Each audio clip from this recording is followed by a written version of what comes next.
3. Is competition more productive? The rewards of working together. Competition, which is the instinct of selfishness, is another word for dissipation of energy, while combination is the secret of efficient production. Edward Bellamy, Looking Backward, 1888. Leaf through a few popular articles about competition, engage a few people in conversation on the subject, and you will find a single conviction that appears as a refrain: even minimal productivity, to say nothing of excellence, would disappear if we ceased competing. Competition brings out the best in us. To compete is to strive for goals, to learn competence, to reach for success. A non-competitive society would represent, in Spiro Agnew's assorted metaphors, a bland experience, a waveless sea of non-achievers, the psychological retreat of a person into a cocoon of false security and self-satisfied mediocrity. Whether competition promotes success, however we choose to define that word, seems a rather straightforward question, one that could be resolved by the available evidence. Many people, however, do not look at this evidence because they do not see the question as an empirical one. The most common defense of competition turns out to rest on the assumption that success, or productiveness or goal attainment, means competition. Given this assumption, the assertion that no one would get anything done without competition doesn't require proof. It is self-evident. The American mind in particular has been trained to equate success with victory, to equate doing well with beating someone, wrote Elliot Aronson. But success and competition are not at all the same thing. Put plainly, one can set and reach goals, or prove to one's own and others' satisfaction that one is competent, without ever competing. Success in achieving a goal does not depend upon winning over others, just as failing to achieve a goal does not mean losing to others. A moment's reflection reveals this as an undeniable truth. I can succeed in knitting a scarf, or writing a book without ever trying to make it better than yours. Better yet, I can work with you, say, to prepare a dinner or build a house. Many people take the absence of competition to mean that one must be wandering aimlessly, without any goals. But competing simply means that one is working toward a goal in such a way as to prevent others from reaching their goals. This is one approach to getting something done, but, happily, not the only one. Competition need never enter the picture in order for skills to be mastered and displayed, goals set and met. Given that success and competition are conceptually distinct, how are they related in the real world? Does competition really make us more motivated to complete tasks? To do these tasks well? To learn better? Let us turn to the evidence on achievement and productivity and then speculate on the reasons behind what it reveals. Achievement and competition. The question posed by this chapter's title requires a point of reference. Is competition more productive than what? To ask this is to realize that it makes little sense to inquire whether competition has ever led anyone to be productive. It is far more useful to determine whether we are substantially more productive in competitive situations than in other situations, or, better yet, whether competition is sufficiently superior to other arrangements as to outweigh its costs. These other arrangements, as set out in Chapter 1, are cooperation, working together so that my success is linked to yours, and independent effort, working alone so that my success doesn't affect yours. Some of the studies that are reviewed below contrast competition with one or the other, but a comparative picture of all three eventually emerges. What we want to ask is this: do we perform better when we are trying to beat others than when we are working with them or alone?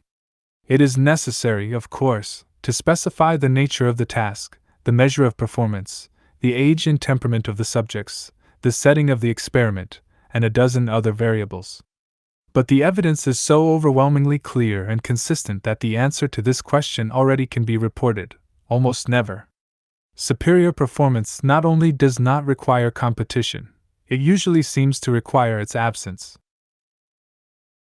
This conclusion, to say nothing of the near unanimity of the data, will be astonishing to most readers, even those generally critical of competition.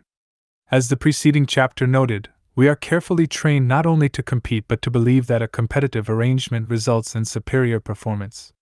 This belief has practically attained the status of received truth in our society, so a consideration of the evidence could, or should, at any rate, have a profound impact on how our schools and workplaces are structured. The great majority of studies cited in this chapter, as will quickly become apparent, have to do with education, or, more precisely, with learning tasks, anagrams, card games, problem solving, and so forth. Some are even set in the classroom and use standard curricular material. While subjects range in age from preschool to adult, most tend to be either undergraduates or in the elementary school range. Research measuring other kinds of performance is, unfortunately, in short supply, but what does exist along these lines supports the same conclusion. Margaret M. Clifford assumed, as many of us would have, that a competitive game would help fifth-grade students to learn a set of vocabulary words. However, contrary to prediction, neither performance nor retention was noticeably improved, she reported, and while the competition did seem to spark some interest, it did so mostly among the winners. Morton Goldman and his associates discovered that undergraduates solved anagrams more effectively when they were cooperating rather than competing with each other. Abena-Werke found cooperation significantly more productive than competition for high school students working on a card game. A well-known experiment that Morton Deutsch conducted with college students in 1948 turned up the same result, and when he returned to the topic 25 years later, he was able to cite 13 other studies that replicated his findings. A review of 13 studies all showing that competition does not get results sounds impressive. But David and Roger Johnson and their colleagues published a far more ambitious meta-analysis, that is, review of others' findings, in 1981. In what is surely the most conclusive survey of its kind, they reviewed 12 studies from 1924 to 1980, only one of which overlaps with Deutsch's list, incidentally, including every North American study they could find that considered achievement or performance data in competitive, cooperative, and/or individualistic structures. The remarkable results: 65 studies found that cooperation promotes higher achievement than competition, 8 found the reverse, and 36 found no statistically significant difference. Cooperation promoted higher achievement than independent work in 108 studies, while 6 found the reverse, and 42 found no difference. The superiority of cooperation held for all subject areas and all age groups. A number of qualifications about these conclusions have been proposed, some of which appear to be valid. Cooperation is more effective when the group is smaller and when the task is more complex, particularly if it involves sophisticated problem solving. Cooperation's relative effectiveness depends on the degree to which subjects have to rely on each other in the means by which they accomplish a task. The more means interdependent the task, the more cooperation helps. In some instances, it is claimed competition may produce better results, but only if the task is simple, such as rote decoding or carrying objects, and not interdependent at all. Even this caveat is questionable, however. The Johnsons contend that, at worst, the margin of cooperation's superiority is reduced in certain tasks. Currently, there is no type of task on which cooperative efforts are less effective than are competitive or individualistic efforts, and on most tasks, and especially the more important learning tasks such as concept attainment, verbal problem solving, categorization, spatial problem solving, retention and memory, motor, guessing, judging, predicting, cooperative efforts are more effective in promoting achievement. Some of the older studies, including Deutsch's, set up the cooperative conditions so that the subjects were cooperating with others in their group but the groups were competing with each other. This is similar to the arrangement in Japanese industry, which lately has attracted considerable attention in this country. Employees within a given company work closely with each other and are encouraged to develop loyalty to the company, but the companies continue to compete with each other. This cooperative/competitive arrangement led some scholars, reasonably enough, to ask whether the greater achievement levels in cooperative settings were not actually due to the intergroup competition. By now, enough experimenters have controlled for this variable so that we can be quite certain the answer is no. Unequivocally, performance benefits from cooperative conditions whether they involve additional intergroup competition or not, as Emmy Pepitone wrote in 1980. This may be because Students in an intergroup cooperation/intergroup competition situation behave primarily as if the intergroup competition did not exist. In recent years, Deutsch and his associates have investigated not only the way tasks are set up but the way rewards are distributed. Among the possibilities are a winner-take-all system, which is what many contests amount to, a distribution proportional to accomplishment, and an equal distribution. Much as we tend to assume that competing boosts performance, so it is often taken for granted that the first two arrangements provide a crucial incentive for working hard. Reserving a desirable reward for the winner is thought to promote excellence. A series of 6 experiments with Columbia University students, involving tasks that ranged from decoding Japanese poetry to estimating the number of jelly beans in a jar, was devised to test this assumption. The results: when tasks could be performed independently, that is, when there was low means interdependence, the system of distributing rewards had no effect on how good a job they did. There was absolutely no evidence to suggest that people work more productively when rewards are tied to performance than when everyone gets the same reward.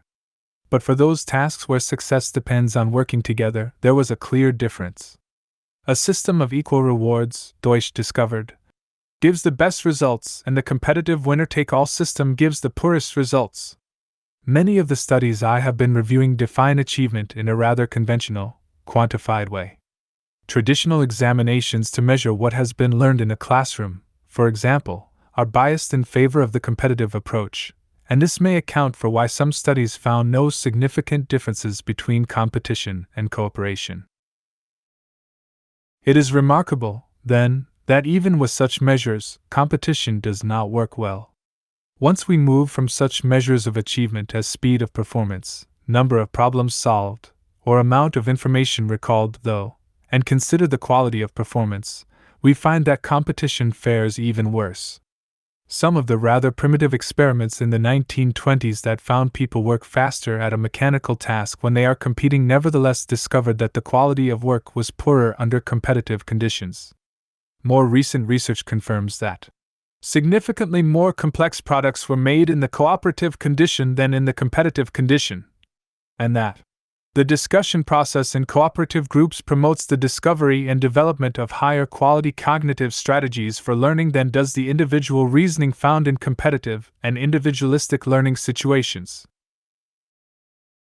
Creative problem solving was similarly hampered by competition in a study of undergraduates.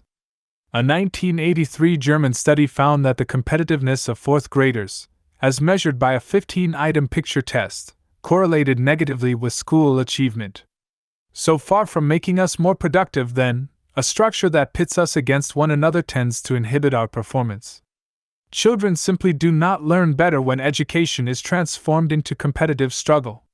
To be sure, from the teacher's perspective, it can be seductive to turn a lesson into a competitive game in order to attract and hold students' attention. But the real appeal of this strategy is that it makes teaching easier, not more effective. It circumvents rather than solves pedagogical problems.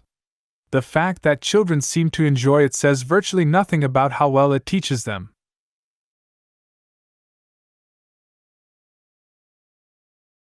And even the enjoyment may not be what it appears. The fact that a game is being substituted for the usual lesson, rather than the competitive nature of this game, could account for students' interest. Many teachers conclude that competition holds attention better even though they have never worked with cooperative alternatives. Indeed, evidence reviewed in the last chapter shows that children tend to prefer cooperation once they have experienced it. Most of American education is highly individualistic, fueled by a competitive structure of evaluation.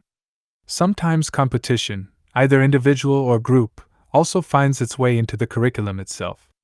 Given the unrelenting race for good grades, this more explicit use of competition strikes the student as perfectly natural.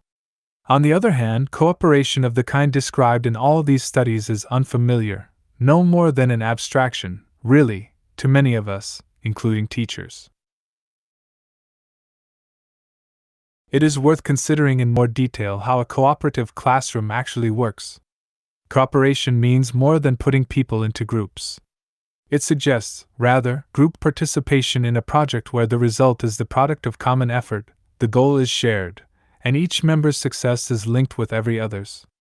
Practically, this means that ideas and materials, too, will be shared, labor sometimes will be divided, and everyone in the group will be rewarded for successful completion of the task.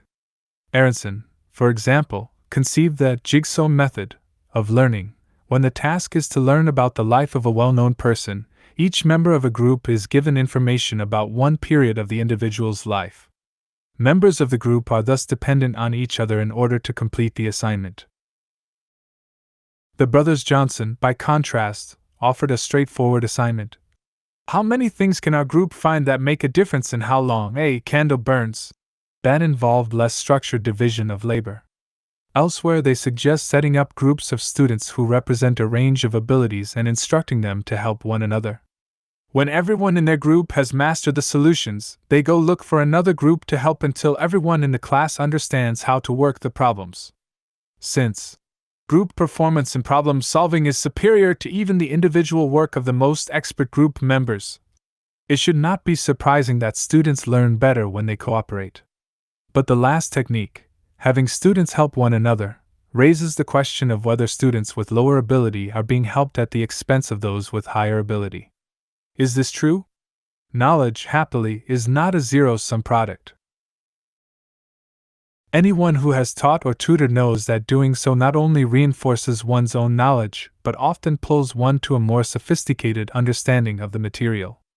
The cliché about teachers learning as much as their pupils is quite true, and the tutoring that takes place in a cooperative classroom actually benefits both the helper and the helped more than a competitive or independent study arrangement. The evidence substantiates this view. As the Johnsons conclude, there can be little doubt that the low and medium ability students especially benefit from working collaboratively with peers from the full range of ability differences. There is also evidence that high ability students are better off academically when they collaborate with medium and low ability peers than when they work alone. At the worst, they are not hurt. Returning to the question, in 1985, the Johnsons cited 3 studies that found gifted students are helped by such collaboration, 1 that found no difference, and none that found they were disadvantaged. A study of 75 Midwestern second graders published that same year also reported that high dash, medium dash, and low achieving students all academically benefited from participation in heterogeneous cooperative learning groups. Moreover, earlier research discovered that tutoring occurred spontaneously when the consequences for learning were shared by the group, and that this produced no long-term complaints from the participants in this experiment. Once again, even the gifted benefited possibly more than they would have under individual consequences. The advantages of a cooperative structure in education, incidentally, extend beyond mere performance. Chapter 6 will consider the interpersonal consequences of cooperation and competition.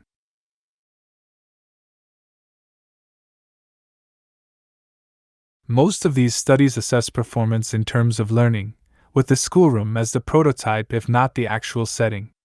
But what of the rest of the world? Don't competitive conditions, or personal competitiveness, lead to better performance? Research on productivity and competition in traditional work settings has been nowhere near as plentiful as the classroom data. The findings, however, are remarkably consistent with those on learning.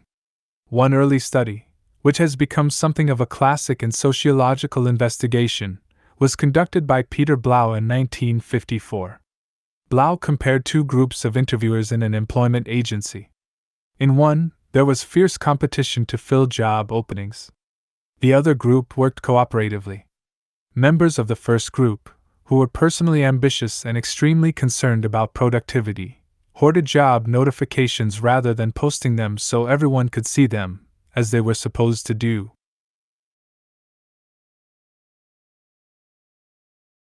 This practice eventually was used defensively, and so became self-perpetuating. Members of the second group, by contrast, told each other about vacancies. And it was this second group that ended up filling significantly more jobs, the clear index of performance. A quarter century later, Robert L.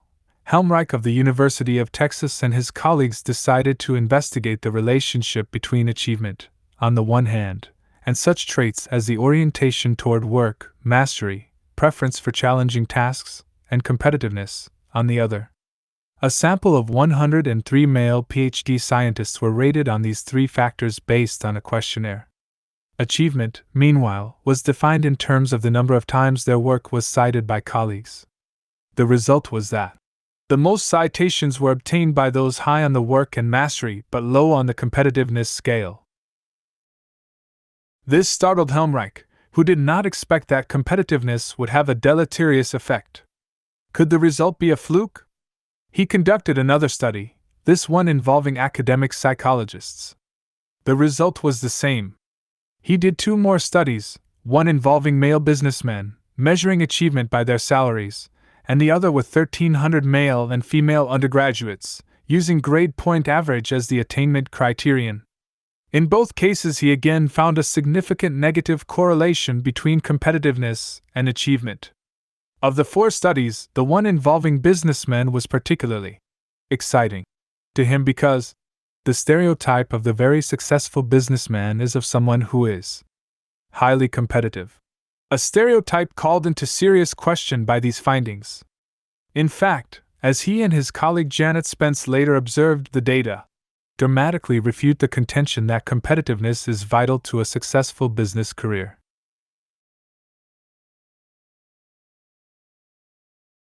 But Helmreich did not stop there. As of 1985, he had conducted three more studies. The first compared the standardized achievement tests of 5th and 6th graders to their competitiveness. They were negatively related. The second examined the relationship between performance of airline pilots and competitiveness. The relationship between the latter and superior performance was negative. The third looked at airline reservation agents and again found a negative correlation between performance and competitiveness. 7 different studies, then, with vastly different populations and measures of success, have all determined that intentional competition is associated with lower performance. Helmreich's research is particularly important because it does not rely on a compound personality measure such as the motive for success. Rather, it teases out competitiveness from the other components of this variable. Before this was done, researchers simply assumed that all of these components were associated with better performance. Now it appears that competitiveness in particular is not. Other researchers who have used a comparable methodology have found the same thing. In the German study of 4th graders mentioned earlier, just as in Helmreich's, competitive students did not get better grades. And psychologist George Assassin, in the course of looking for differences between male and female students, also found a slight negative relationship between competitiveness and achievement. Consider the question of artistic creativity. The little research that has been done suggests that competition is just as unhelpful here as it is in promoting creative problem solving. In one study, 7 to 11-year-old girls were asked to make silly collages, some competing for prizes and some not. 7 artists then independently rated their works on each of 23 dimensions. The result: those children who competed for prizes made collages that were significantly less creative than those made by children in the control group. Children in the competitive condition produced works thought to be less spontaneous, less complex, and less varied. In the long run, contests do not promote excellence among performing artists, either. Here is critic Will Crutchfield on the subject of piano competitions. The emotional stamina to tough it out through round after round, as the competition wins on and the stakes rise, does not necessarily go along with the emotional sensitivity to make 5 minutes worth of truly remarkable Chopin. In a win-slash-lose framework, success comes to those whose temperaments are best suited for competition. This is not at all the same thing as artistic talent, and it may well pull in the opposite direction. Across many fields, the assumption that competition promotes excellence has become increasingly doubtful. Consider journalism, a profession that, while no more competitive than many others, is worth exploring by virtue of its unusual visibility to outsiders. The frantic race for news generates terrific levels of anxiety, and the attendant psychological symptoms, on the part of journalists. Can we at least point to better reporting as a result of this competition? Setting reporters against one another in a battle for space on the front page or the first block of a television news show probably lowers the quality of journalism in the long run, and so, too, does the contest among news organizations for subscriptions or ratings. The latter is more likely to take the form of sensationalism, arresting graphics, or promotional games. A thorough study of science news reporting, which included interviews with 27 leading science reporters, led J. Winsten to conclude as follows. The most striking finding which emerged from the interviews is the dominant distorting influence of the competitive force in journalism. Science reporters, based at preeminent publications, stated that competition for prominent display of their stories creates a strong motivation to distort their coverage. Having to compete for space creates an incentive not for accurate reporting but for hyping a story, that is, exaggerating its significance. This tendency, Winsten adds, is complemented by the competition for publicity among scientists, hospitals, and universities. The combination practically assures that reporting will be distorted. In any sort of journalism, the ordinary pressures of having to work on deadline are exacerbated by the pressure to get a story on the air seconds before the competition, or to get a fact that another newspaper does not have. The result is that the public gets less information over the long run than they would have access to if the various news organizations worked together. Moreover, news stories are more likely to be inaccurate and even irresponsible as a result of competition. When a jet was hijacked by Shiite Muslims in 1985, one observer blamed the distorted and excessive coverage of terrorist incidents on the highly competitive nature of network television. A second critic independently came to the same conclusion, noting that too many decisions are made on the basis of beating the competition rather than deciding how to act responsibly.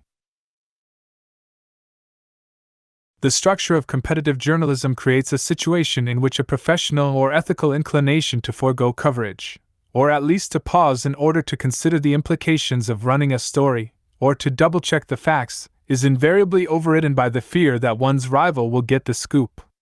Such competitive pressures ultimately benefit no one, least of all the public. Working against, rather than with, colleagues tends to be more destructive than productive. This corroborates the bulk of evidence on the topic, evidence that requires us to reconsider our assumptions about the usefulness of competition. Explaining competition's failure. How can we make sense of the failure of competition to produce superior performance? Most of the studies reviewed here offer at best a couple of sentences in the way of explanation for their findings. Other writers have addressed the problem, but no one has yet collected these conjectures and sorted them out. That will be the task of this section. The simplest way to understand why competition generally does not promote excellence is to realize that trying to do well and trying to beat others are two different things. Here sits a child in class, waving his arm wildly to attract the teacher's attention, crying, "Oh! Oh! Pick me!" The child is finally recognized but then seems befuddled. What was the question again?" he finally asks. His mind is on beating his classmates, not on the subject matter. The fact that there is a difference between the two goes a long way toward explaining why competition may actually make us less successful. At the beginning of this chapter, I argued that excellence and victory are conceptually distinct. Now I want to add that the two are experienced as different. One can attend neither to the task at hand or to the enterprise of triumphing over someone else, and the latter often is at the expense of the former. It is true, of course, that the relative quality of performance is what determines who wins in a competition, but this does not mean that competition makes for better performance. This is partly because those who believe they will lose may see little point in trying hard. The same is true for those who feel sure of winning. But even where there is enough uncertainty involved to avoid these problems, the fact remains that attending to the quest for triumph, to victory as such, to who is ahead at the moment, actually distracts one from the pure focus on what one is doing. Helmreich proposes this as one explanation for his surprising discovery that competition is counterproductive in the real world. Competitive individuals might focus so heavily on outshining others and putting themselves forward that they lose track of the scientific issues and produce research that is more superficial and less sustained in direction. And more succinctly, they may become so preoccupied with winning that they become distracted from the task at hand. Let us see how this distinction plays itself out in different fields. I have already noted, in the case of piano competitions, that artistic excellence is not promoted by making performing artists compete. This is true for the same reason that anyone who wants to run for president may, ipso facto, be a bad choice for the job. Those who enjoy and possess the skills necessary for a competitive campaign may not be the kind of people we want running the country. It is theoretically possible for one person to be both a good leader and a good campaigner, but these two talents are quite different and would coincide only by accident. We find the same phenomenon even in sports. As philosopher John McMurtry explains, actually, the pursuit of victory works to reduce the chance for excellence in the true performance of the sport. It tends to distract our attention from excellence of performance by rendering it subservient to emerging victorious. I suspect that our conventional mistake of presuming the opposite, presuming that the contest for prize framework and excellence of performance are somehow related as a unique cause and effect, may be the deepest lying prejudice of civilized thought. Consider a different sort of example, the case of competitive debate. This is an activity as consuming and, in its own way, as brutal as football. High school and college students spend their days and evenings preparing for tournaments in which they will debate a major issue of public policy. These tournaments require them to argue in support of a resolution in one round and then against it in the next. The practical emphasis in debate is on tying logical knots, sounding persuasive, and even speaking so quickly that an opponent cannot respond to all of one's arguments. The point is not to arrive at a fuller understanding of the question at hand or to form genuine convictions. Debaters develop considerable expertise as a result of their preparations, but this is only a means to victory. As for convictions, a premium is placed on not having any. Believing in something could interfere with one's ability to win on both sides of the issue. This arrangement is usually defended on the grounds that it forces participants to see both points of view, but it does so in a way that promotes a kind of cynical relativism. No position is better than any other since any position can be successfully defended. When asked whether he personally supported a guaranteed annual income, which was that year's national high school topic, one debater of my acquaintance could answer only that this depended on which side he was on at the moment. A recent newspaper feature story carried the apt headline, "Young Albany debaters resolve who's best." Regardless of the resolution under consideration, the exclusive focus of competitive debate is to determine who is the better debater. Since the adversarial model on which our legal system is based works the same way, we might ask whether it truly serves the interests of justice or whether here, too, excellence and competition pull in different directions. Several legal scholars have begun to ask just this question, challenging one of the most sacrosanct institutions to have emerged from our commitment to competition. Here is Marvin E. Frankel, employed by interested parties. The process often achieves truth only as a convenience, a byproduct, or an accidental approximation. The business of the advocate, simply stated, is to win if possible without violating the law. He or she is not primarily crusading after truth, but seeking to win. And these two are mutually incompatible for some considerable percentage of the attorneys trying cases at any given time. Nelson Rose, in a law review essay entitled "Litigator's Fallacy," takes the argument a step further. It is a simple step for an individual to move from the belief in the adversarial system of justice to the belief that he has justice on his side. A litigator has to convince himself of the rightness of his client's case. How else can the gladiator go into battle? This invites unethical behavior, using any means in the client's behalf, and in the long run, makes for an inefficient and unjust method of resolving disputes. One writer has ridiculed the underlying assumptions of the adversarial system, for example. Mutual exaggeration is supposed to create a lack of exaggeration. Bitter partisanship in opposite directions is supposed to bring out the truth. Of course, he continues, no rational human being would apply such a theory to his own affairs. Perhaps the tension between trying to do well and trying to win is most straightforward in the classroom. In his novel A Separate Peace, about competition between boarding school students, John Knowles contrasts two markedly different styles of learning. I wasn't really interested and excited by learning itself, the way Chet Douglas was. But I began to see that Chet was weakened by the very genuineness of his interest in learning. He got carried away by things. For example, he was so fascinated by the tilting planes of solid geometry that he did almost as badly in trigonometry as I did myself. When we read Candide, it opened up a new way of looking at the world to Chet, and he continued hungrily reading Voltaire, in French, while the class went on to other people.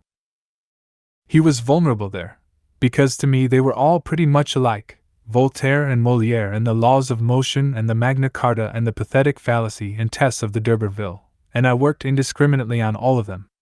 Chet is weakened and vulnerable only from the perspective of a competitive individual, buttressed by a competitive system. While Chet, unconcerned with his grade point average, attends to what he is studying, the narrator is more concerned with strategy than with learning. His aim is to win, and this goal is necessarily achieved at the price of regarding the ideas he encounters as interchangeable.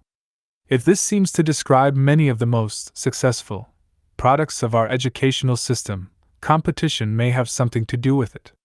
Actually, it may well be that genuine education, which is decidedly not the consequence of our schooling, may not even be its chief purpose.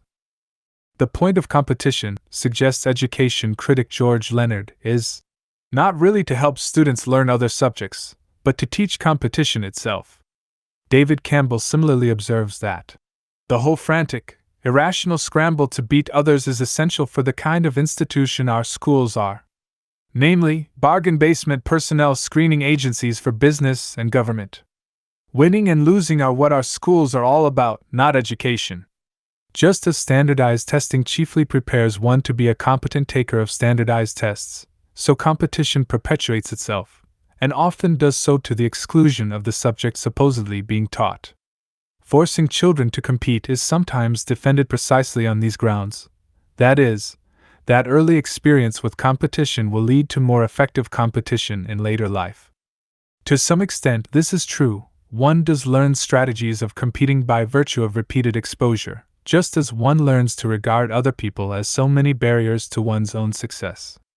But the distinction between competition and the task at hand will be present in the future just as it is today, so competition will not be any more effective then than it is now.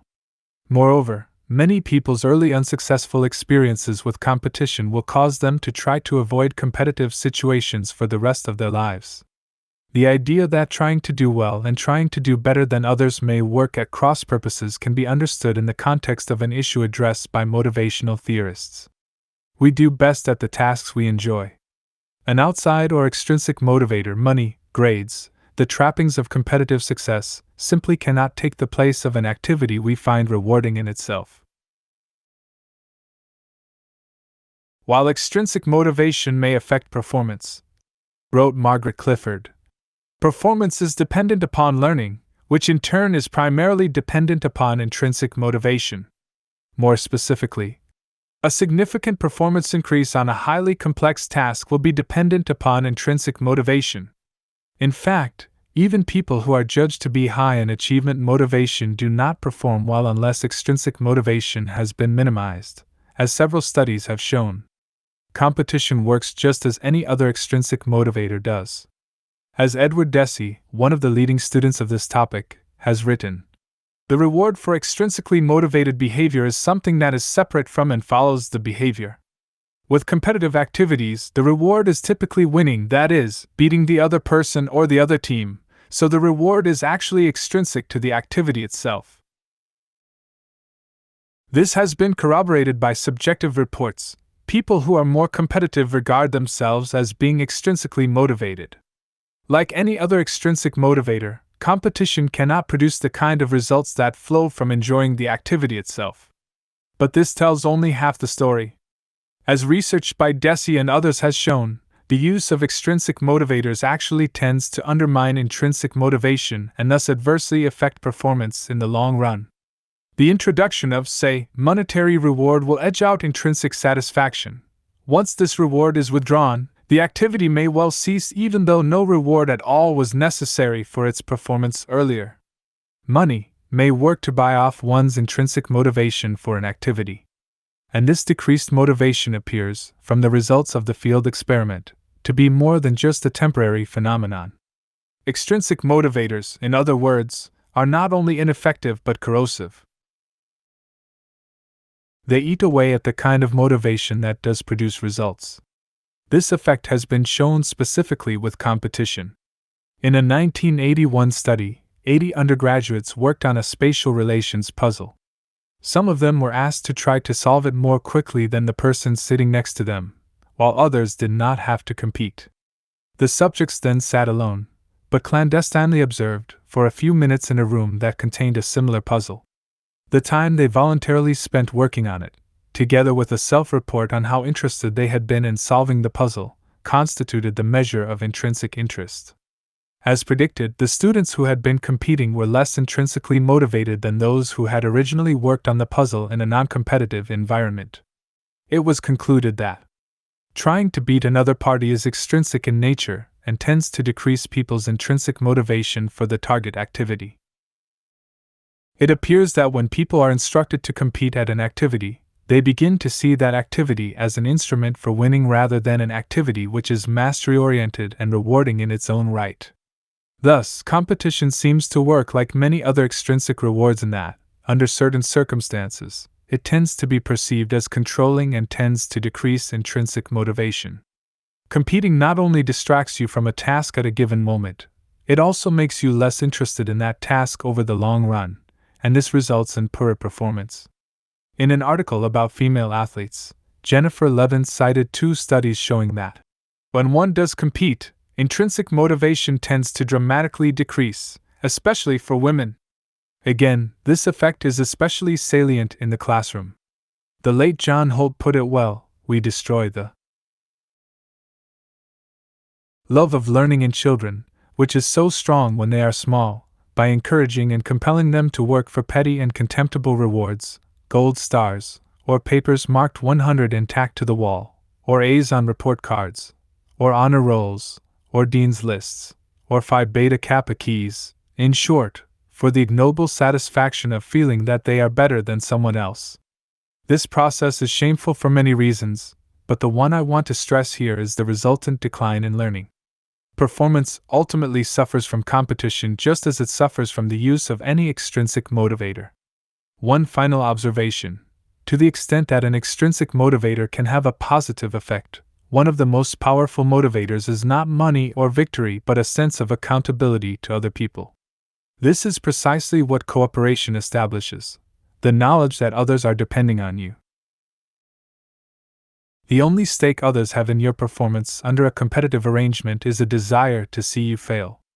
The distinction between trying to do well and trying to beat others is not the only explanation we can come up with for competition's failure.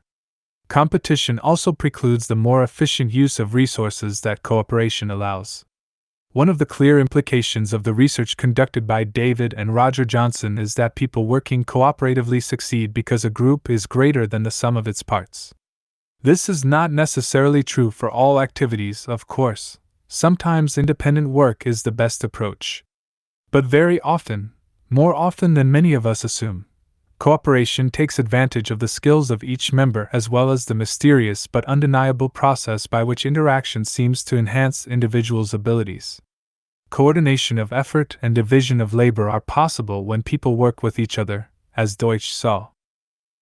Non-cooperative approaches, by contrast, almost always involve duplication of effort, since someone working independently must spend time and skills on problems that already have been encountered and overcome by someone else.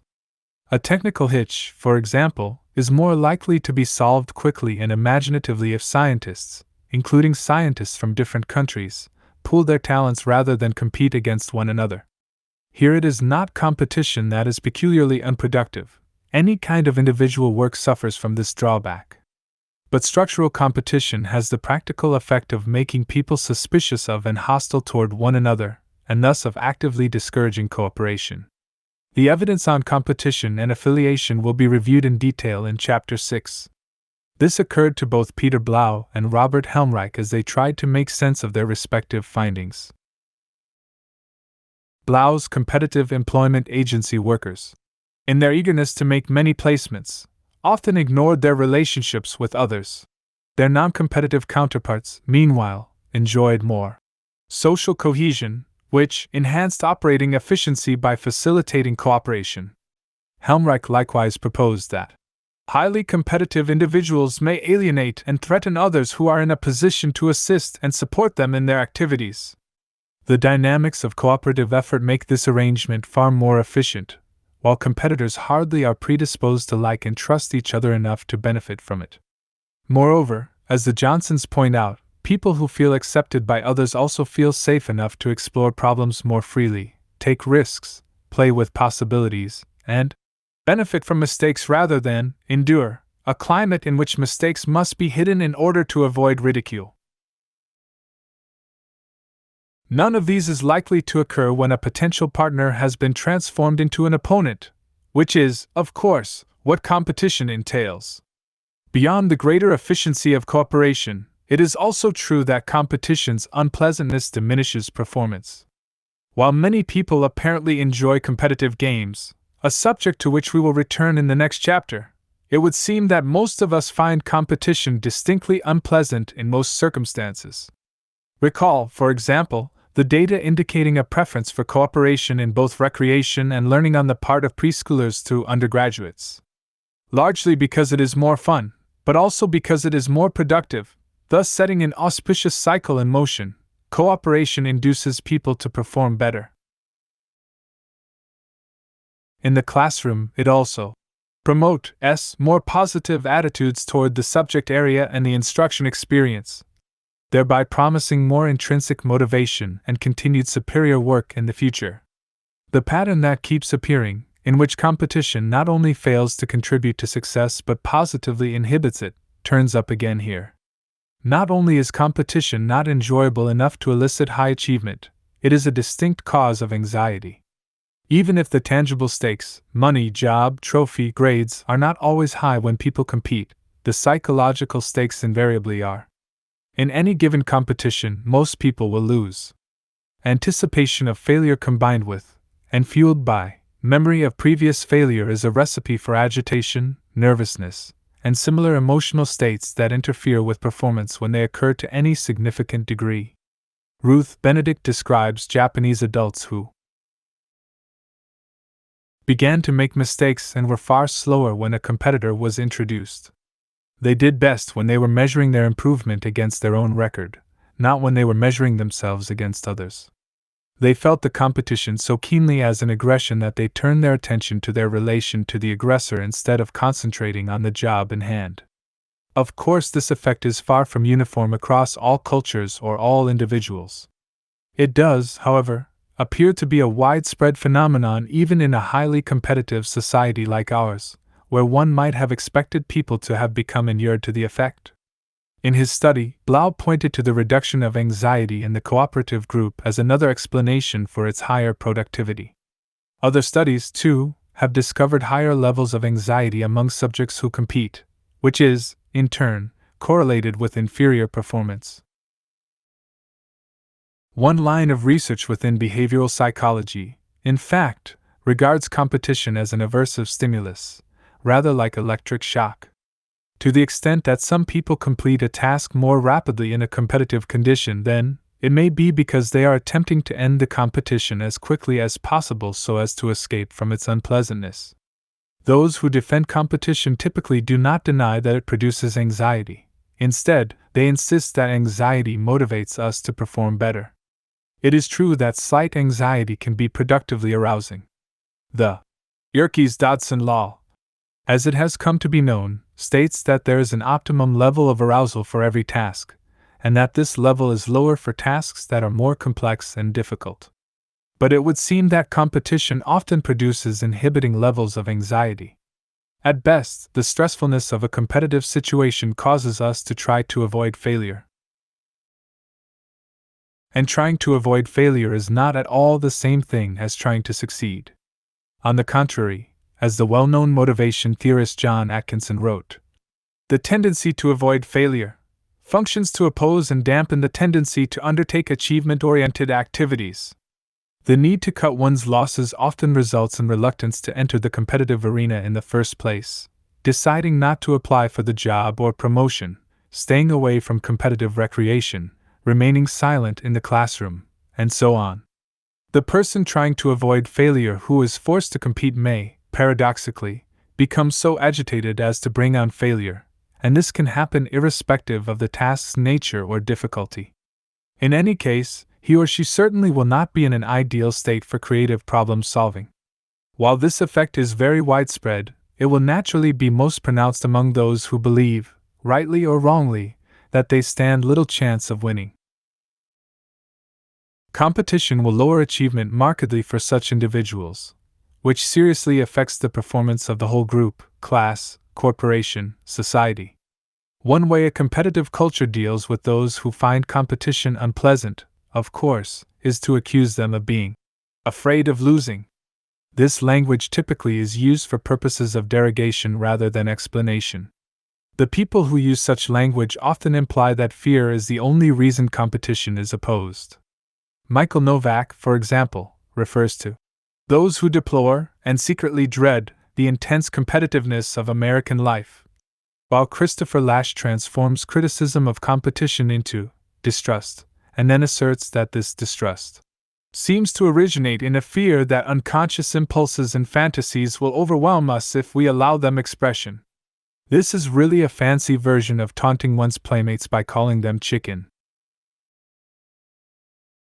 It impugns the courage of critics, and perhaps their manliness, too, if one reads between the lines. But it is also a clever rhetorical move.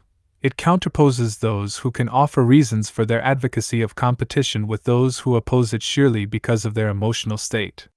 Furthermore, those who refer to a fear of losing mean to imply that this is a shameful reason for avoiding competition or for allowing it to adversely affect one's performance. Many support a system that elicits such fear, saying, in effect, "Let the losers drop out if they can't take the pressure." Here I will not belabor the cruelty of this position, which is considerable in light of the number of people to whom it applies, nor attempt a psychological analysis of those who offer it. Instead, let me merely observe that the state in which many people find themselves during competition, whatever we choose to call it, apparently reduces the quality of performance, and goes a long way toward explaining the evidence offered in the last section that competition does not promote excellence. Productivity, beyond the individual's perspective. The fact that we do not generally do our best in a competitive situation will strike some people as being beside the point. Here are 2 hungry individuals, there is 1 dinner. Here are 10 unemployed laborers, there is 1 job. How can the individuals involved be expected to do anything but compete? Isn't competition the most productive response, indeed, the only rational one? The answer, I will argue, is that it depends on the perspective we take and even on our definition of rationality itself. Calling our basic assumptions into question tends to make habitual solutions seem much less obvious. Consider the question of whether a person being shot at is morally permitted to shoot back. We can offer a definite opinion, or any opinion, for that matter, only if we have accepted at face value a hypothetical situation, condensed into 1 sentence, that freezes the action. When we watch the whole film, so to speak, other questions present themselves. Is the first person a marauder invading the second person's home? Are there less deadly means of self-protection? Will returning fire result in the deaths of many others? The case of competition is analogous. Competing for a job or a plate of food is a reasonable choice only if we restrict our vision to the situation as it exists in a given instant, if we disregard causes, consequences, and context. Really, we should want to know why the desired object is in short supply, what might have prevented this situation from having developed in the first place, how a competitive response will affect the 2 individuals tomorrow, as well as what other consequences it will have, and so forth. Let me propose 2 different shifts in perspective, one radical and the other moderate, both of which will have the effect of making competition seem far less necessary or productive. The first shift proceeds from a question that very few of us ever ask: whose advantage is being considered? In the traditional Western picture, and specifically that of classical economic theory, the very idea of rational behavior pertains to the individual. Decisions are based on the costs and benefits to the single actor, and a society is construed as just a collection of such actors. An individual theoretically chooses to accept the burdens of belonging to a society if it is in his or her own personal interest to do so. This point of view has become second nature to us in the Western world, but as with so many other values and behaviors, there is no evidence to show that it is an inevitable feature of human life. Even contemporary China and Japan, to say nothing of less industrialized societies, contain elements of a qualitatively different worldview in which the group's well-being is the standard by which decisions are made. The singular self is thought to be an illusion in certain cosmologies. The costs and benefits to any particular individual are seen as irrelevant in certain social systems. But what do I get out of it? A question posed continually and unashamedly in the West seems appallingly selfish or even difficult to understand in other parts of the world. This collectivist or holistic perspective, incidentally, has at least as much claim to the title of natural as the individualist perspective to which we are wedded. The biologist V.C. Wynne Edwards has proposed that evolution can more usefully be understood at the level of the group instead of at the level of individual organisms. Much animal behavior, including sacrifices and other acts that have been likened to altruism, makes sense when interpreted in terms of benefits to the whole group. When we compete, we do so out of a primary concern for our own welfare. If the welfare in question is instead that of a group of people, then cooperation follows naturally. Working together as a group would not be a strategy for maximizing individual gain but a logical consequence of thinking in terms of what benefits all of us. Will I lose in order that the group will gain? Sometimes such a trade-off will occur, but it will not be seen as catastrophic. More to the point, this question would not even occur to someone whose worldview is different from our own. It would seem as odd as your feet asking whether the body as a whole benefits from jogging at their expense. Shifting to a concern for the group's welfare, which constitutes a change of goals, involves a radically different way of looking at the world. But even if we keep our individualism intact, an inquiry into various strategies for satisfying ourselves suggests that competition still makes little sense. The practice of trying to beat others, which derives from the assumption that my success depends on your failure, is productive only in the short run. If we evaluate our success over the long haul, a relatively modest shift in perspective that continues to ignore the question of what is best for the group, working together often benefits us as individuals. Consider Garrett Hardin's notion of the tragedy of the commons. From the perspective of each cattle farmer with access to a public pasture, it is sensible to keep adding animals to his herd. But the same reasoning that makes this decision seem sensible to one individual will make it seem sensible to all individuals. Each will pursue his self-interest, the grass will be depleted, and everyone will lose. If the farmers competed to feed more of their own cattle or to get there first, the process would simply be accelerated. The more competition, the faster everyone loses. In order to see this, we must adopt the perspective of the group. But even if we adopt this perspective temporarily, with our ultimate purpose still being to benefit each individual, it becomes clear that cooperation is more productive.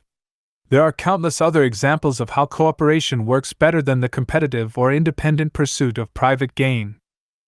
To cite a few, the economist Fred Hirsch pointed out that each individual in a crowd is able to see better by standing on tiptoe, particularly when others are doing so. But everyone would do better if no one stood on tiptoe. Each individual thinks it in her interest to rush for the exit when fire breaks out, but a cooperative escape protects everyone's interests and saves lives. Each hockey player is reluctant to wear a helmet when others are not doing so, since it restricts his vision. But a group decision to wear them benefits everyone by reducing the risk of serious injury. Social change that will benefit all workers can take place only if collective action supersedes the quest for individual rewards. The achievement of short-run material satisfaction often makes it irrational, from an individual perspective, to engage in more radical struggle, since that struggle is by definition against those institutions which provide one's current gain. This is precisely why divide and conquer, along with the practice of co-opting activists, is such an effective strategy for maintaining the status quo, and why the individualist worldview is a profoundly conservative doctrine. It inherently stifles change.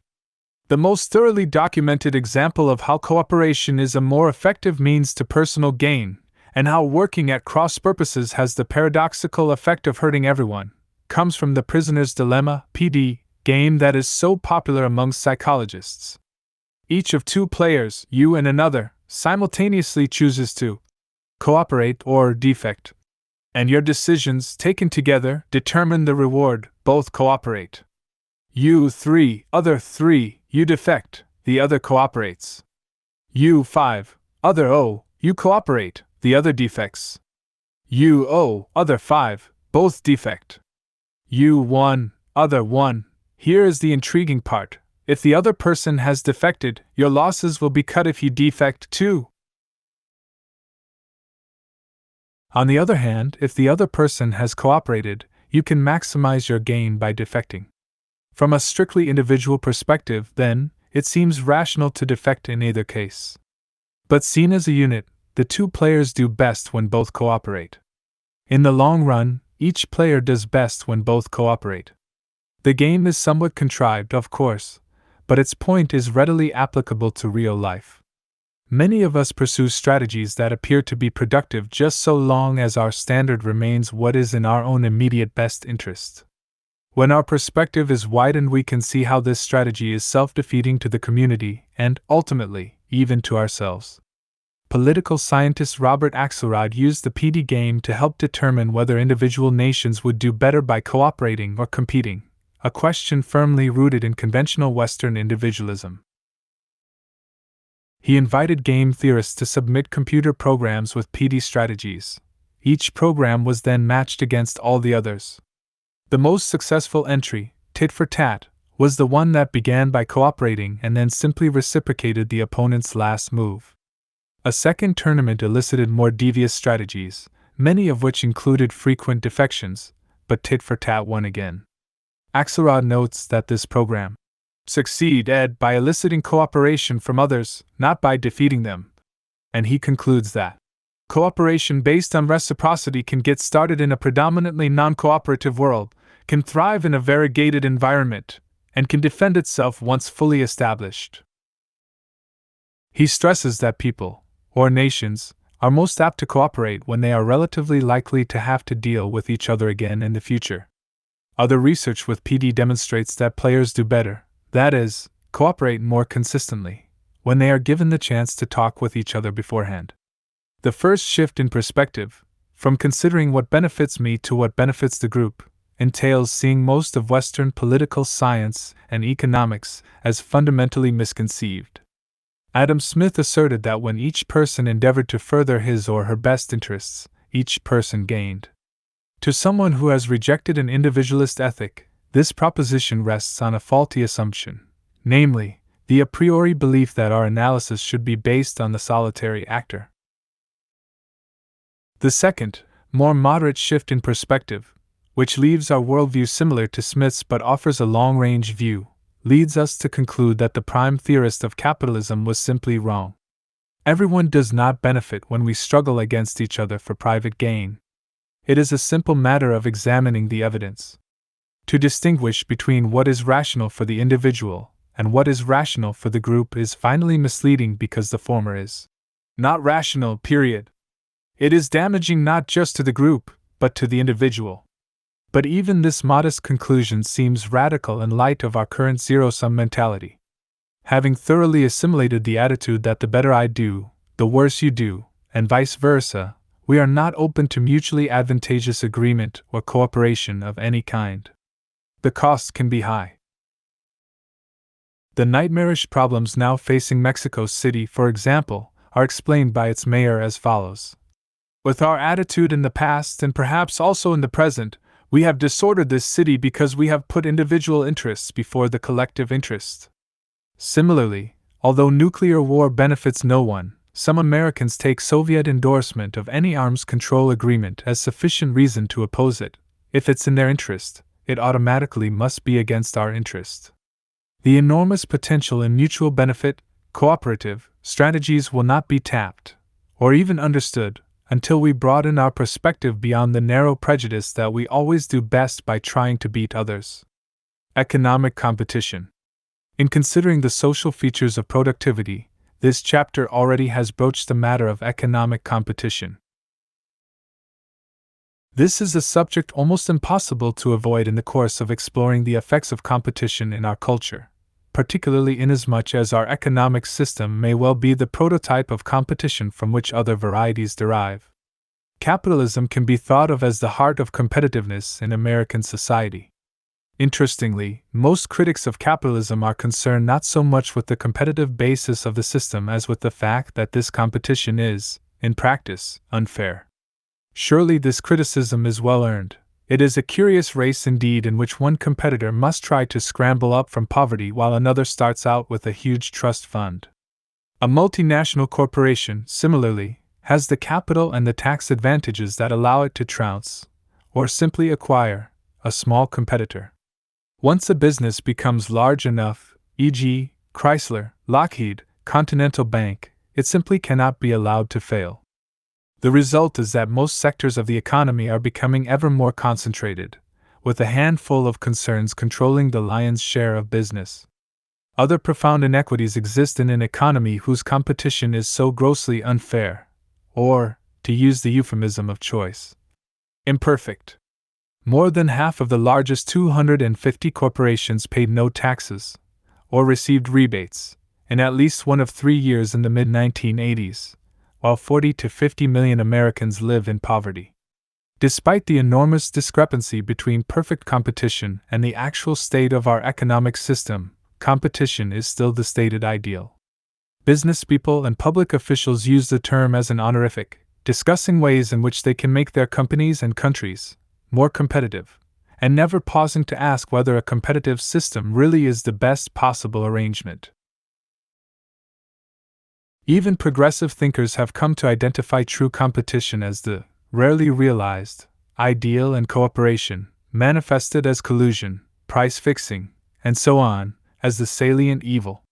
When critics see things this way, they do not mean to repudiate genuine cooperation. They are simply accepting, often unconsciously, the premises and vocabulary of corporate capitalism. Within this framework, the word cooperation signifies little more than violation of antitrust laws. But critics of our economic system have, I think, made a serious mistake in accepting competition as a theoretical good and directing their energies to the question of how best to attain it. This not only has a stultifying effect on the discussion of economic issues, it spills over into other realms. Competition becomes generally identified as desirable, and alternatives are regarded with suspicion when they are regarded at all. We need to develop a critique that will question the productiveness of competition itself, and not simply assume that we are going about it in the wrong way. The following discussion will take this tack, although it will not provide anything like a comprehensive critique. It will simply raise a few questions about the value of a competitive economic system. Economics is the study of how commodities are produced, distributed, and consumed.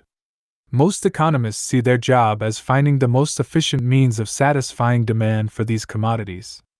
Competition is justified on the grounds of its putative efficiency and, further, its usefulness at stimulating growth. The first question one could ask, although in practice almost no one does, is whether economic growth is always desirable.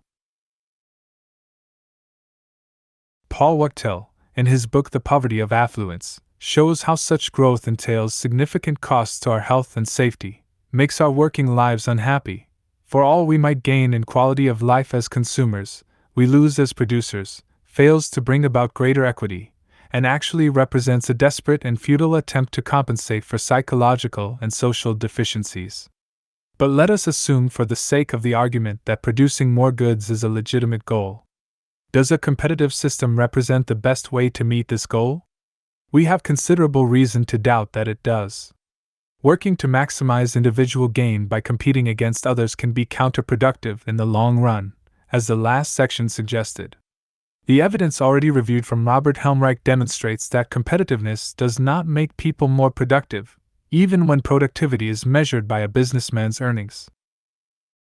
Other data confirm that structural competition promotes achievement less well than cooperation in a variety of settings. The obvious question is why this should suddenly cease to be the case when we turn our attention to the economic system as a whole. At least one study has found that competitive behavior appears more frequently and more vigorously on the part of children with lower socioeconomic origins. We should be cautious in interpreting this finding. It may be that competition is a socialized response to poverty, an attempt, however misguided, to improve one's condition.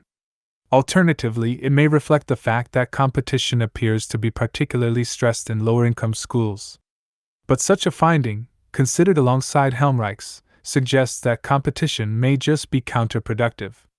Margaret Mead's cross-cultural studies led her to conclude that cooperation is more effective than competition at maximizing production. A more recent review of the research forced Roderick Gorney to acknowledge that achievement on the part of a society did not depend on its competitiveness. The case for the desirability of economic competition is usually made as a result of assumptions about scarcity. Mead emphasizes that it is cultural norms and not objective scarcity that determine whether a society's economic system is competitive, but one could still argue that competition is the best arrangement for dealing with scarcity. The subject deserves attention. By scarcity, most of us mean that goods are in short supply, there isn't enough of something to go around.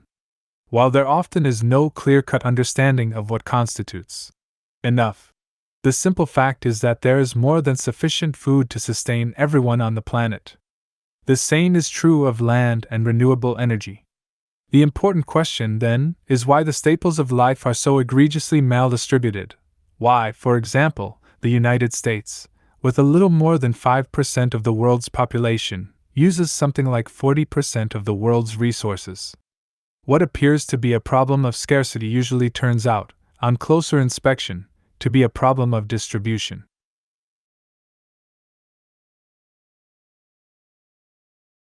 But mainstream economists are notably unconcerned with distributional issues.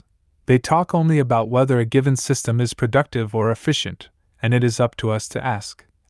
For whom? A high gross national product tells us nothing about who has access to the goods.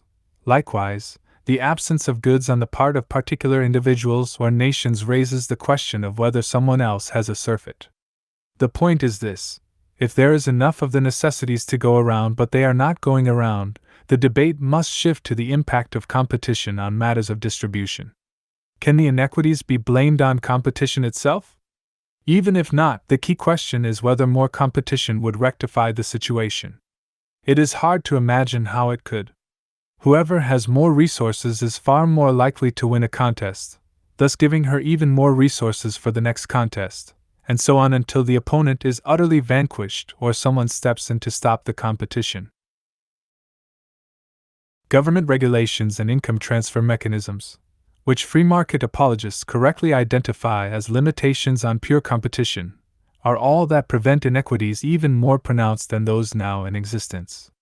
To take another kind of evidence, Gorney demonstrated a significant correlation between competition in a culture and the presence of sharply delineated have and have not groups.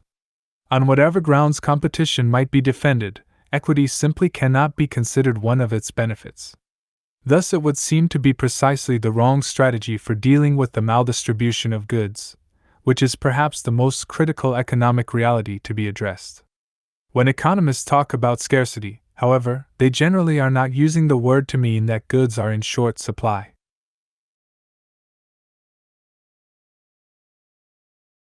Their technical use of the term refers instead to 1. The fact that choosing one commodity involves giving up the chance to have another, or 2. The presumed failure of people to be satisfied regardless of how much they have. Let us take these in turn. The first usage defines a scarce good as one for which a consumer would give up something else. Scarcity, then, concerns the mutually exclusive relationship between commodities. This may be a useful way of looking at the world in some respects, but it tells us nothing about the absolute status of a given commodity. The model is set up so all finite goods will always be considered scarce, The availability of each is being evaluated vis-a-vis the others. By definition, no economic system can remedy this state of affairs, so competition is no more sensible a way to deal with scarcity than any other arrangement. The second definition rests economic theory on a very questionable, but rarely questioned, assumption about human nature, namely, the belief that we will always want more of something than we had before or more than the next person has. Far more reasonable is the proposition that insatiability and competitiveness reflect cultural mores. As Wachtel saw, our obsession with growth is the expression of either inexorable laws of human nature nor inexorable laws of economics. It is a cultural and psychological phenomenon, reflecting our present way of organizing and giving meaning to our lives. That is now maladaptive. This position defines scarcity as a matter of psychological state, perception, or desire, rather than objective fact. Some social critics have gone along with this approach but have shown that this state, which is often used to justify competition, actually is a product of competition. Specifically, it is argued capitalism manufactures scarcity. Capitalism's driving force is the quest for profits. Its alleged success at satisfying human needs is merely a fortuitous byproduct. This goal requires the continuous, indeed, constantly expanding, consumption of goods, and these goods will be purchased only if they are desired. The advertising industry exists to create this desire, to produce a continual dissatisfaction with what we currently have and to tell us of the fulfillment that purchasing yet another product will bring. We must be educated as to the desirability of low-calorie TV dinners, cordless telephones, and this year's model of video recorders. The sociologist Philip Slater has written lucidly on this topic, and he is worth quoting at length. Scarcity is spurious. It now exists only for the purpose of maintaining the system that depends upon it, and its artificiality becomes more palpable each day. Inequality, originally a consequence of scarcity, is now a means of creating artificial scarcities. For in the old culture, the dominant disposition of American life, as we have seen, the manufacture of scarcity is the principal activity. Hostile comments of old culture adherents toward new culture forms. People won't want to work if they can get things for nothing. People won't want to get married if they can get it free. Often reveal this preoccupation. Scarcity, the presumably undesired but unavoidable foundation for the whole old culture edifice, has now become its most treasured and sacred value, and to maintain this value in the midst of plenty it has been necessary to establish invidiousness as the foremost criterion of worth. Old culture Americans find it difficult to enjoy anything they themselves have unless they can be sure that there are people to whom this pleasure is denied. Since the society rests on scarcity assumptions, involvement in it has always meant competitive involvement. A competitive economic system offers itself as the best way to deal with scarcity, here defined as the inability of consumers to get enough, while quietly promoting scarcity. The result is the perpetuation of the system and, not incidentally, the encouragement of intentional competition.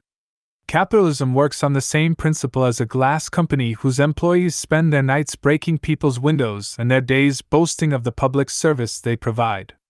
Manufactured scarcity, of course, is not limited to economic matters. Every contest that is staged, the most facts memorized, the fastest runner, the most beautiful, involves the creation of a desired and scarce status where none existed before.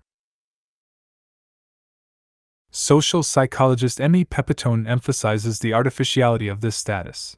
There seem to be exceedingly few essential objects that are so unique that they can be possessed only by one person. In the state of nature, most objects come in a form that can be shared by a large number of people. Uniqueness seems to be invented by humans, who invent activities deliberately designed to allow entry into the goal region to one individual only. This process can occur even without formal contests. Charles Derber, for example, has described at some length the competition for attention in a conversation. While attention is not intrinsically scarce, he argues, it tends to become so under individualistic conditions of allocation and distribution. To ask whom I listen to or care for the most is to turn attention or love into a finite commodity. To return to economics, neither a specialized nor a common sense definition of scarcity leads us to accept competition as the most rational or appropriate system. If we view scarcity as a function of expanding human desire, this situation is largely created by the very system recommended to us as its solution. If we view scarcity as a situation of objective insufficiency, then the real problem turns out to be one of distribution, something that competition is more likely to exacerbate than remedy. In any case, the assumption that a competitive economic system is productive presupposes that competition stimulates optimal performance, something we now know to be false. If any benefits can still be claimed for economic competition, they must be weighed, as any economist should insist on principle, against the disadvantages. The psychological and interpersonal costs of competition, per se, will be discussed in later chapters, but there are some unique problems with competition in the economic sphere that should be sketched here. I have already suggested that competition may contribute to an inequitable distribution of resources. But there is also the matter of its failure with respect to the standards favored by economists. Competition may be unsuccessful even on its own terms. In 1940, Lawrence Frank listed some of the costs of economic competition. He included business failures, copious litigation, idle equipment, a reduction in quality, unsafe working conditions, and the need to regulate the private sector in order to keep all of these problems under control. These problems were experienced most dramatically in the laissez-faire economy of the last century, which, according to economist John Culbertson, performed badly, provoking general demands for reform and regulation. The country's production miracle occurred in the Second World War, under the wartime economic controls. When regulation is cut back in order to bring more competition to the marketplace, we again witness the true consequences of this competition. Its advantages often prove illusory or short-lived or selective. A few examples: the recent deregulation of the airline industry has, it is true, led to lower fares on busy routes, e.g., New York to Los Angeles, but service to less heavily traveled cities is either much more expensive or no longer available. Precisely the same thing happened when bus companies were able to compete without regulation. They cut out less profitable routes, and the cheap service that the young, the elderly, and the poor have historically depended on was less available. Increased competition for large depositors has led banks to offer high-interest accounts. But how do banks pay for this? They have either had to make riskier, high-interest loans or jack up fees and minimum requirements on small accounts, thus penalizing poorer people. Is it advantageous to have book publishers compete for the rights to publish a desirable manuscript? The author may receive extravagant sums, but this often means that there is less money for other authors, whose names cannot guarantee enormous sales.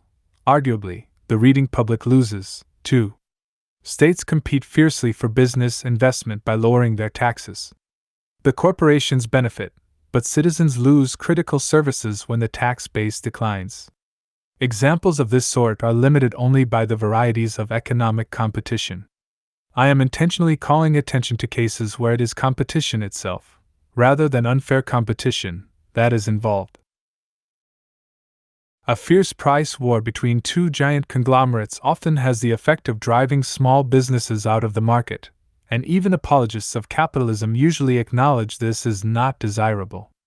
I would contend that this is the rule rather than the exception in our economic system, as rapid concentration in virtually all sectors demonstrates, and I would also argue, though I will not follow through here, that such unfairness inevitably develops as a result of competition itself.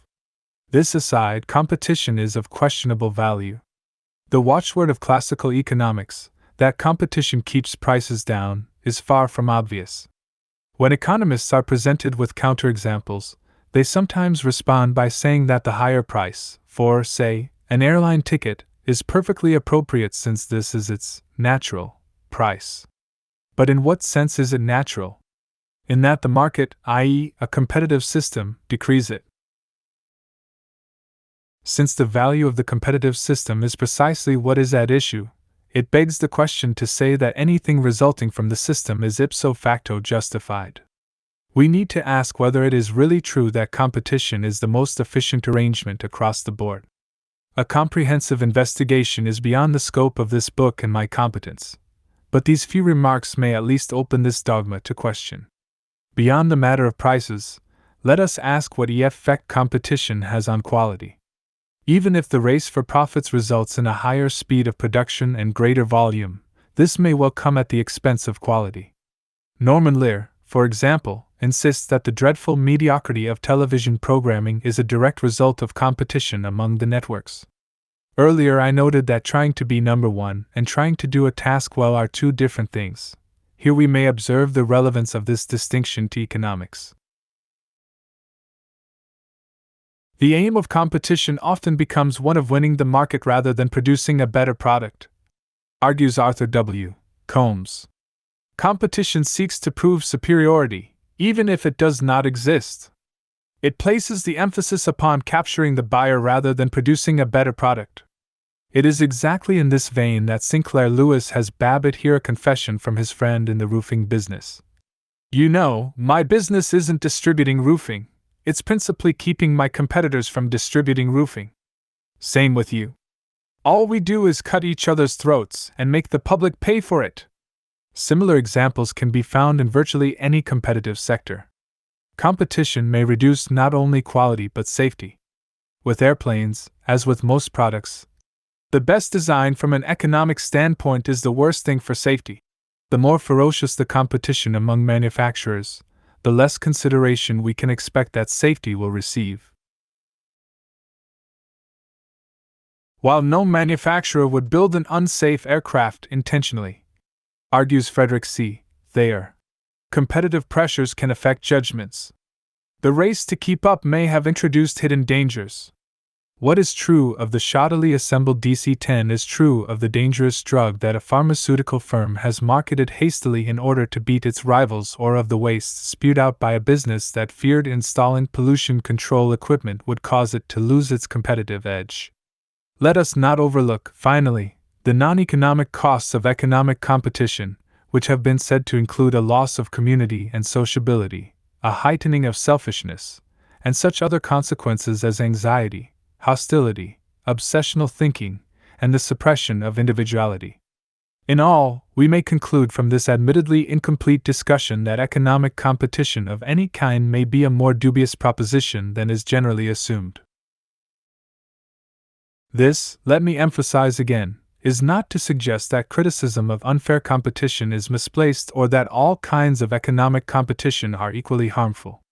The typical competition among workers for jobs and the atypical competition among employers for workers are hardly equivalent, and neither are competition between a small family business and a giant corporation, on the one hand, and between two family businesses, on the other. Let me also acknowledge that this discussion, intended to raise questions about the fundamental basis of our current economic system, does not include a consideration of alternatives. It may well be that a centralized economy, even one based on group interests rather than self-interest principles, cannot function without some kind of competition. But this should lead us to investigate decentralized possibilities, small-scale cooperatives, for example, rather than to shrug our shoulders and accept the inevitability of competition. There is good evidence that various cooperative models in the workplace are considerably more productive than competitive businesses. This search for non-competitive alternatives will be informed not only by this consideration of productiveness in the economic realm but by all the research reviewed in this chapter, research that challenges the myth of competition's contribution to achievement.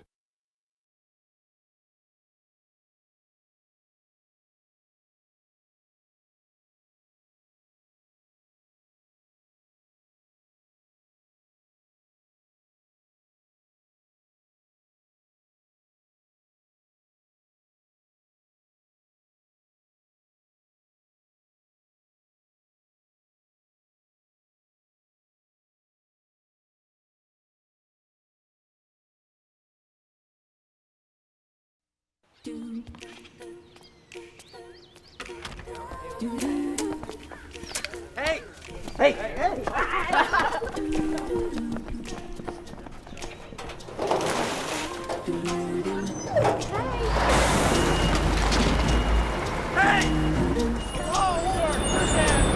Okay, guys, watch out. Come on, guys. All right, please stand back, sir. We're just dumping a little excess sewage here. I hope those shoes aren't new.